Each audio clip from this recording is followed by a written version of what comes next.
প্রিয় শিক্ষার্থীগণ, প্রত্যপকার গল্পের আমি গত যে পর্বটি আলোচনা করেছিলাম এই প্যারাটি আমি শেষ করতে পারিনি। তো এই প্যারাটি এখান থেকে হয়েছিল। বাকি যে গল্পটা আছে আমি পুরোটাই এই ভিডিওতে দেব। তোমরা অবশ্যই মনোযোগ দিয়ে শুনবে। তো এখান থেকে শেষ করেছিলাম যে আসিবার সময় স্ত্রী পুত্র কন্যাদিগের সহিত দেখা করিতে দেয় নাই, অর্থাৎ যখন তাকে অবরুদ্ধ করে আনা হয় তখন স্ত্রী পুত্র কন্যাদের সহিত দেখা করতে দেন নাই। বোধ করি আমার প্রাণদণ্ড হইবে। এখানে তিনি সন্দেহ করতেছেন যে তার হয়তো বা মৃত্যুদণ্ড হইতে পারে। অতএব আপনার নিকট বিনীত বাক্যে প্রার্থনা এই, আপনি অনুগ্রহ করিয়া আমার পরিবারবর্গের নিকট এই সংবাদ পাঠাইয়া দিবেন, তাহা হইলে আমি যথেষ্ট উপকৃত হব। এখন এখানে তিনি খুব যে বন্দি ব্যক্তি ছিলেন তিনি খুব বিনীত অনুরোধ জানাচ্ছেন যে যদি আমার পরিবারবর্গের কাছে এই সংবাদটুকু পাঠিয়ে দেন তাহলে আমি খুব উপকৃত হব। কোন সংবাদটুকু? যে তিনি কি অবরুদ্ধ হইয়াছেন এবং তার হয়তোবা প্রাণদণ্ড হইতে পারে। এই সংবাদটুকু যদি পাঠাইয়া দেন তাহলে কি আমি খুব উপকৃত হব। তার পরবর্তী প্যারায় আছে যে তাহার এই প্রার্থনা শুনিয়া আমি বলিলাম, না না, আপনি এক মুহূর্তের জন্য প্রাণনাশের আশঙ্কা করিবেন না। এবার তার প্রার্থনা বাক্য শুনলেন এবং আলী ইবনে আব্বাস তাকে অভয় প্রদান করিলেন যে না না, আপনি প্রাণনাশের কোনো আশঙ্কা করবেন না এবং প্রাণনাশের কোনো ভয় করবেন না। আপনি এই মুহূর্ত থেকে স্বাধীন, অর্থাৎ আপনি এখন থেকে একদম মুক্ত। এই বলিয়া পাথেয়স্বরূপ সহস্র স্বর্ণমুদ্রা একটি থলিতে তাহার হস্তে দিয়া বলিলাম, অর্থাৎ যখন বললেন যে আপনি এই মুহূর্ত থেকে মুক্ত, তখন তিনি কি করলেন? সহস্র স্বর্ণমুদ্রা পাথেয় স্বরূপ, অর্থাৎ যাওয়ার সময় তাকে উপহার স্বরূপ কি করলেন? সহস্র স্বর্ণমুদ্রা, সহস্র হচ্ছে 1000 স্বর্ণমুদ্রা একটি থলিতে, তা হস্ত হচ্ছে হাতে দিয়া আমি বললাম, কে?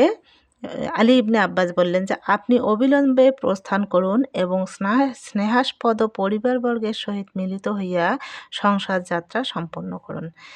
বললেন যে আপনি এই মাত্রই ফিরে যান, প্রস্থান করুন ফিরে যান এবং পরিবারের যে স্নেহাস্পদ স্নেহ ভালোবাসার যে মানুষগুলো আছে তাদের সঙ্গে মিলিয়া কি করবেন? সংসার শুরু করবেন।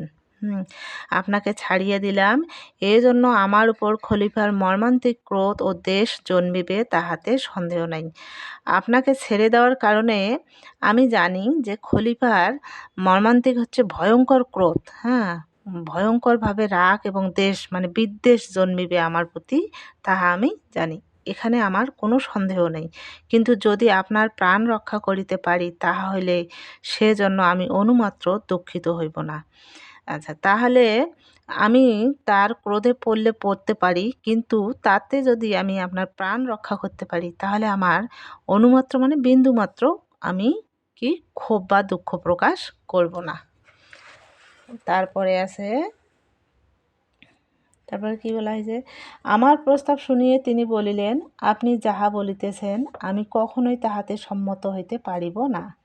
আলী ইবনে আব্বাসের প্রস্তাব শুনিয়ে বন্দি ব্যক্তি বলতেছেন যে আপনি যাহা বলিতেছেন আমি কখনো তার সম্মতি দিব না, এবং এখানে আমি সম্মতি দিতে পারি না। আমি এত নিচাশয় ও স্বার্থপর নই, অর্থাৎ আমি এত নিজ প্রকৃতির কিংবা স্বার্থপর ব্যক্তি নই যে কিছুকাল পূর্বে যে প্রাণের রক্ষা করিয়াছি, আপন প্রাণ রক্ষার্থে এই ক্ষণে সেই প্রাণের বিনাশের কারণ হইব। আমি কি হব না? যে আমি এত নিজ প্রকৃতির কিংবা স্বার্থপর মানুষ নই যে কিছুকাল পূর্বে যার আমি প্রাণ রক্ষা করেছি তার প্রাণ কি করব? আমার নিজের প্রাণ রক্ষার জন্য আমি তার প্রাণনাশের কারণ হইতে পারবো না। এজন্য কি আমি ইহাতে সম্মত হইতে পারি না। তাহা কখনোই হইবে না। যাহাতে খলিফা আমার উপর অক্রোধ হন, আপনি দয়া করিয়া তাহার যথোপযুক্ত চেষ্টা দেখুন, তাহা হইলে আপনার প্রকৃত কৃতজ্ঞতা প্রদর্শন করা হইবে। তিনি এবার বললেন যে খলিফা যাতে আমার উপর অক্রোধ মানে রাগ না হন, তার ব্যবস্থা তার একটা যথোপযুক্ত ব্যবস্থা করে দেখুন, চেষ্টা করে দেখুন, তাহলে আমি আপনার প্রতি কৃতজ্ঞতা প্রদর্শন আপনি আমার প্রতি কৃতজ্ঞতা প্রদর্শন করবেন। হ্যাঁ, কি বলা হলো যে তাহা হইলে আপনার প্রকৃত কৃতজ্ঞতা প্রদর্শন করা হবে। মানে আপনি যদি যথোপযুক্ত কারণ দেখাইতে পারেন, তাহলে কি আপনার প্রতি কৃতজ্ঞতা প্রদর্শন করা হবে। আচ্ছা, যদি আপনার চেষ্টা সফল না হয়, তাহলে আমার কোনো ক্ষোভ থাকিবে না। তাতে যদি আপনার এই চেষ্টা সফল না হয়, তাহলে আমার কোনো ক্ষোভ বা দুঃখ থাকিবে না। তো এই তারপরে পরের দিন প্রাতকালে আমি খলিফার নিকট উপস্থিত হইলাম। তো কথোপকথনের পর কি করলেন, আলী ইবনে আব্বাস খলিফার নিকট উপস্থিত হলেন। তিনি জিজ্ঞাসা করিলেন যে সে লোকটি কোথায়, তাহাকে আনিয়েছ? আলী ইবনে আব্বাসকে তিনি মানে খলিফা জিজ্ঞাসা করিলেন যে সেই লোকটি কোথায়, তাহাকে আনিয়েছ? এই বলিয়ে তিনি ঘাতককে ডাকাইয়া প্রস্তুত হইতে আদেশ দিলেন। মানে এবার বললেন যে সে লোকটি কোথায়, হ্যাঁ বলিয়ে কি বললেন যে ঘাতক যিনি হচ্ছে জল্লাদ, হ্যাঁ ডাকলেন এবং কি তাকে প্রস্তুত করতে বললেন। আচ্ছা, তখন আমি তাহার চরণে পতিত হইয়া বিনীত ও কাতর বচনে বলিলাম, ধর্মাবতার ওই ব্যক্তির বিষয়ে আমার কিছু বক্তব্য আছে। যখন তিনি জল্লাদকে অর্থাৎ ঘাতককে প্রস্তুত হইতে বললেন, তখন আলী ইবনে আব্বাস খলিফার চরণ মানে পায়ে পতিত হলেন, চরণে পড়লেন, পা ধরে বললেন বিনীত এবং কাতর বচনে, কাতর কণ্ঠে বললেন যে ধর্মাবতার, আমি ওই বন্দি ব্যক্তি যিনি আছে তার সম্পর্কে আমার কিছু বক্তব্য আছে। অনুমতি হইলে সবিশেষ সমস্ত আপনার গোচর করিব। মানে যদি অনুমতি আপনি দেন, আমি বিশেষভাবে আপনার কাছে বলবো, গোচর করিব, মানে আপনার কাছে আমি উপস্থাপন করিব। এই কথা শুনিবা মাত্র তাহার কোপানল প্রজ্বালিত হইয়া উঠিল। কোপানল হচ্ছে অর্থাৎ রাগের আগুন, হ্যাঁ কোপানল, রাগের আগুন প্রজ্বলিত মানে জ্বলে উঠল। যখনই শুনতে পেল ওই কথা, কি হলো, রাগের আগুন জ্বলে উঠিল। তিনি রোষারক্ত নয়নে বলিলেন, রোষারক্ত মানে যখন কোনো মানুষ খুব রাগান্বিত হন তখন যে লাল চোখটা হয়, সেই চোখটার কথা বলা হচ্ছে। রোষারক্ত নয়নে আমি শপথ করিয়া বলিতেছি, যদি তুমি তাহাকে ছাড়িয়ে দিয়ে থাকো, এই দ্বন্দ্বে তোমার প্রাণদণ্ড হইবে। এবার তিনি কি বললেন যে আমি শপথ করিতেছি, হ্যাঁ তুমি যদি তাকে ছাড়িয়ে দিয়ে থাকো তাহলে তোমারই প্রাণদণ্ড হবে। তখন আমি বলিলাম, আপনি ইচ্ছা করিলে এই মুহূর্তে আমার ও তাহার প্রাণদণ্ড করিতে পারেন, সন্দেহ কি? মানে তখন আলী ইবনে আব্বাস বললেন যে খলিফাকে বললেন যে আপনি তো ইচ্ছা করলে সবই পারেন, আমাকেও পারবেন এবং যে বন্দি ব্যক্তি আছে তাহাকেও পারবেন, তাতে আমার সন্দেহ কিছু নাই। কিন্তু আমি যে নিবেদন করিতে ইচ্ছা করিতেছি, কৃপা করিয়া তাহা শুনিলে আমি চিরতার্থ হইব। আচ্ছা, সন্দেহ নাই আমার, আপনি প্রাণদণ্ড দিতে পারেন, কিন্তু আমি যে কথাগুলো আপনাকে বলার জন্য নিবেদন করব, সেগুলো কৃপা করিয়া শুনিলে আমি চিরতার্থ মানে কৃতজ্ঞ হইব। এই কথা শুনিয়া খলিফা উদ্ধত্ত বচনে বলিলেন, উদ্ধত্ত বচনে মানে এবার খুব রেগে বললেন, রাগান্বিত হয়ে বললেন যে কি বলিতে চাও বলো। তখন সেই ব্যক্তি দেমাসকাস নগরে কী রূপে আশ্রয় দান ও প্রাণ দান করিয়েছিলেন এবং এক্ষণে তাহাকে ছাড়িয়ে দিতে চাইলে আমি অবধারিত বিপদে পড়িব, এই জন্য তাহাতে কোনো মতে সম্মত হইলেন না। এখন এই যে কি হলো যে সেই ব্যক্তি দেমাসকাস নগরীতে যে অর্থাৎ আলী ইবনে আব্বাস যে দেমাসকাস নগরে গিয়েছিলেন, তার আশ্রয়দাতায় প্রাণ রক্ষা করিয়েছিলেন এবং এখনে ছাড়িয়ে দেওয়ার জন্য যে প্রস্তাব করেছিলেন, এই কথাগুলো তিনি কি করলেন, মানে প্রাণ রক্ষা করেছিলেন, সে কথা তিনি কোনো মতে আচ্ছা, এজন্য তাহাতে কোনো মতে সম্মত হইল না। অর্থাৎ তাকে যে ছাড়িয়ে দিতে চেয়েছিলেন, হ্যাঁ, অবধারিত সে আলী ইবনে আব্বাস বিপদে পড়িবার জন্যে কী করলেন? কোনো মতে তিনি সম্মত হইলেন না। এই দুই বিষয় সবিশেষে নির্দেশ করিয়া বলিলাম। মানে এই দুই বিষয় অর্থাৎ তাকে যে ছেড়ে দিতে চাইলেন এবং আলী ইবনে আব্বাসকে যে আশ্রয় দিয়েছিলেন, এই দুইটা বিষয় বিশেষভাবে বললেন। হ্যাঁ, বললেন, কি বললেন? যে ধর্ম অবতার যে ব্যক্তি এইরূপ প্রকৃতির, এইরূপ মতির, অর্থাৎ যে ব্যক্তি এরকম লোক, হ্যাঁ, দয়াময়, সদাশয়, হ্যাঁ, আশ্রয়দাতা, এরূপ প্রকৃতির এবং এরূপ মতির, এরূপ মনের, অর্থাৎ যে ব্যক্তি এমন দয়াশীল, পরোপকার, ন্যায়পরায়ণ ও সৎ বিবেচক, তিনি কখনোই দুরাচার নহেন। মানে দুরাচার মানে খুব আচার, ব্যবহার খারাপ, আচরণ, হ্যাঁ, এরকম খারাপ ব্যবহারের কিংবা দুর্ব্যবহারের মানুষ সে হইতে পারে না। যে ব্যক্তি কি দয়াশীল, পরোপকারী এবং ন্যায়পরায়ণ, হ্যাঁ, নিচ প্রকৃতির পরহিংসুক দুরাত্মা ঈর্ষাবশত অমূলক দোষারোপ করিয়া তাহার সর্বনাশ করিতে উদ্যত হইয়াছে। কিছু নিচ প্রকৃতির যে মানুষ আছে, খারাপ মানুষ আছে, হিংসাপূর্বক, হ্যাঁ, দুরাত্মা মানে খারাপ যে আত্মার মানুষগুলো হয়, হিংসাবশত কী করছে? অমূলকভাবে তার সর্বনাশ করার জন্য উদ্যত হয়েছে, মানে আগ্রহিত হয়েছে। হ্যাঁ, নতুবা যাহাতে প্রাণদণ্ড হইতে পারে, তিনি এইরূপ কোনো দোষে দূষিত হইতে পারেন, আমার এরূপ বোধ ও বিশ্বাস হয় না। মানে এরকম মানুষ যে এত বড় দোষে দূষিত হইতে পারেন, আমি বিশ্বাস করি না, আমার বোধও হয় না। এক্ষেত্রে আপনার যেরূপ অভিরুচি হয় করুন। এখন আমি বিস্তারিত বলিলাম, আপনার যেরকম রুচি হয়, আপনার যা ইচ্ছা আপনি এখন করুন। মানে তিনি যে উপকার করেছেন এবং উপকারের বিনিময়ে যে সে আলী ইবনে আব্বাসের প্রস্তাবও গ্রহণ করেন নাই, যে তাকে ছাড়িয়ে দিল, ছাড়িয়ে দেওয়ার কারণে আব্বাস যে বিপদে পড়বে, এই প্রস্তাব গ্রহণ করে নাই, সম্পূর্ণ তিনি খলিফার নিকটে বিস্তারিত বললেন। আচ্ছা, খলিফা মহামতি ও অতি উন্নত চিত্ত পুরুষ ছিলেন।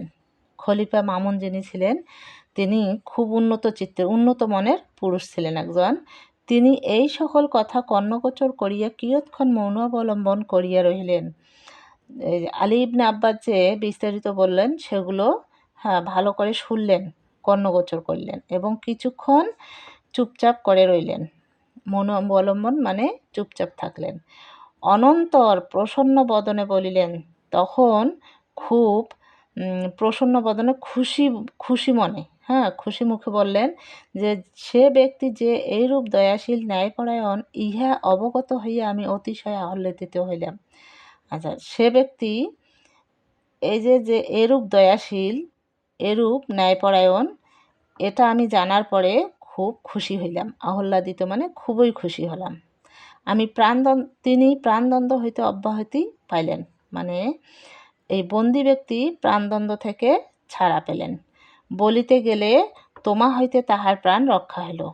এখন তোমা হইতে মানে আলী ইবনে আব্বাস হইতে তাহার প্রাণ রক্ষা পেল। এক্ষণে তাহাকে অবিলম্বে এই সংবাদ দাও ও আমার নিকটে লইয়া আইসো। তাহাকে লইয়া আইসো, কি হলো? যে এক্ষুনি মানে এই মাত্রই সংবাদ দিয়ে দাও এবং আমার নিকটে নিয়ে আসো। সবার শেষ প্যারাটুকু, এই কথা শুনিয়া আহ্লাদের সাগরে মগ্ন হইয়া আমি সত্বর গৃহে প্রত্যাগমনপূর্বক তাহাকে খলিফার সম্মুখে উপস্থিত করিলাম। যখনে এই প্রস্তাব শুনলেন, তখনে আলী ইবনে আব্বাস আহ্লাদের সাগরে মানে খুব খুশি হয়ে, হ্যাঁ, এবং খুশিতে মগ্ন হয়ে খুব তাড়াতাড়ি তিনি ফিরে গেলেন গৃহে। গৃহে ফিরে গিয়ে তিনি কি করলেন? তাকে খলিফার সামনে উপস্থিত করলেন। কাকে? যিনি বন্দি ব্যক্তি ছিলেন তাহাকে উপস্থিত করলেন। খলিফা অবলোকন মাত্র মানে দেখা মাত্রই প্রীতি প্রফুল্ল লোচনে, প্রীতি হচ্ছে ভালোবাসা, প্রফুল্ল মানে খুশি হওয়া, লোচনে, হ্যাঁ, মানে লোচন হচ্ছে চোখ, ভালোবাসার চোখে, সাদর বচনে মানে সুন্দর কথাতে সম্ভাষণ করিয়া বলিলেন, তুমি যে এরূপ প্রকৃতির লোক তাহা আমি পূর্বে অবগত ছিলাম না। এবার বন্দি ব্যক্তিকে বলতেছেন যে তুমি যে এরূপ প্রকৃতির মানুষ আমি তা আগে জানতাম না। দুষ্টমতি দুরাচারীগণ তোমার দুষ্টমতি দুরাচারীগণের বাক্য বিশ্বাস করিয়া অকারণে তোমার প্রাণদণ্ড করিতে উদ্যত হইয়াছিলাম। যারা দুষ্ট মনের মানুষ ছিল, আচরণ যার খারাপ ছিল, হ্যাঁ দুরাচারী ছিল যারা, তাদের কথা বিশ্বাস করে আমি তোমার প্রাণদণ্ড দিতে কি উদ্যত হয়েছিলাম। উদ্যত মানে প্রস্তুত হয়েছিলাম। এক্ষণে ইহার নিকটে তোমার প্রকৃত পরিচয় পাইয়া ও সাতিশয় প্রীতিপ্রাপ্ত হইয়াছি। ইহার নিকটে মানে আলী ইবনে আব্বাসের নিকটে তোমার মানে প্রকৃত যে তোমার পরিচয়, হ্যাঁ তুমি যে সদাশয় অর্থাৎ তিনি যে আশ্রয়দাতা এরকম মানুষ, সেটা কি হলো সাতিশয় প্রীতিপ্রাপ্ত হইয়াছি, এইমাত্র আমি জানতে পেরেছি। আমি অনুমতি দিতেছি তুমি আপন আলয়ে প্রস্থান করো। এবার আমি তোমাকে অনুমতি দিলাম, তুমি নিজ গৃহে ফিরে যাও। এই বলিয়া খলিফা তাহাকে মহামূল্য পরিচ্ছদ মানে মহামূল্য পরিচ্ছদ হচ্ছে পোশাক, হ্যাঁ তাহাকে মানে বন্দি ব্যক্তি যিনি ছিলেন তাকে সুসজ্জিত 10 অশ্ব মানে সুন্দর করে সাজানো 10টা অশ্ব হচ্ছে ঘোড়া, 10 খচ্চর, খচ্চর হচ্ছে গাধা, 10 উষ্ট্র হচ্ছে উট উপহার দিলেন এবং দমাস্কাসের রাজপ্রতিনিধিদের নামে এক অনুরোধপত্র ও পাথেয় স্বরূপ বহু সংখ্যক অর্থ দিয়া তাহাকে বিদায় করিলেন। রাজপ্রতিনিধিদের নামে একটা অনুরোধপত্র পাঠালেন এবং পাথেয় স্বরূপ মানে উপহার স্বরূপ, হ্যাঁ উপহার স্বরূপ বহু সংখ্যক অর্থ দিয়ে তাকে বিদায় করিলেন। শিক্ষার্থীগণ, এখানে আমি প্রত্যুপকার গল্পটি আলোচনা করেছি। তো আলোচনা তোমাদের আশা রাখি ভালো লেগেছে এবং আমি ভালো লাগার জন্য চেষ্টাও করেছি যাতে তোমাদের ভালো লাগে। তো শিক্ষার্থীগণ, আমার এই চ্যানেলটিকে এগিয়ে নেওয়ার জন্য তোমাদের সহযোগিতার দরকার। তো তোমরা অবশ্যই এই চ্যানেলটিকে সাবস্ক্রাইব করিও যাতে আমার চ্যানেলটি সফলতা পায়। আমি আশা করি তোমরা অবশ্যই আমার চ্যানেলটিকে সাবস্ক্রাইব করবে।